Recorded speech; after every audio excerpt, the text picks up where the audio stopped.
So I'm going to talk just a little bit about my personal wellness plan.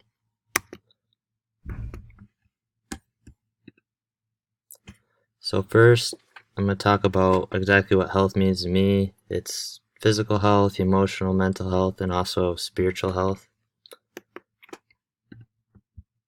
Starting with physical health, there's really two types. There's exercise and then there's nutrition. For exercise, I like to go to the gym, I like to strength train, I like to do high intensity interval training, which is or called HIIT, which gets your heart racing and everything. And then there's LIST cardio, which is just low intensity steady state, walking on treadmill, something like that. At home, I like to hike, I like to bike with my grandparents. I also live on a farm, so I'm constantly working outdoors, staying busy. I like to mow the lawn, weed whack, um, rake the leaves. Just staying active is important to me.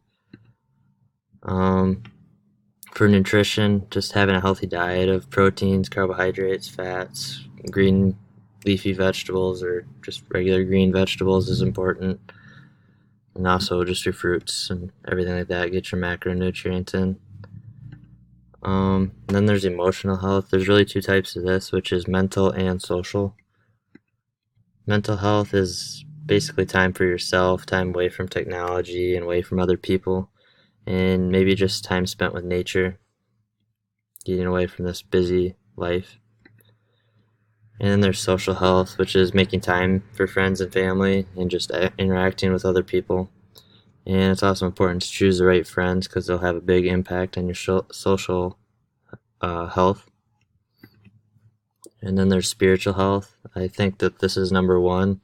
It's important just to make time for Jesus, time for devotions, and we also need to trust in God's plan and know that He's going to lead us in the right way, and then that can just really help our spiritual health.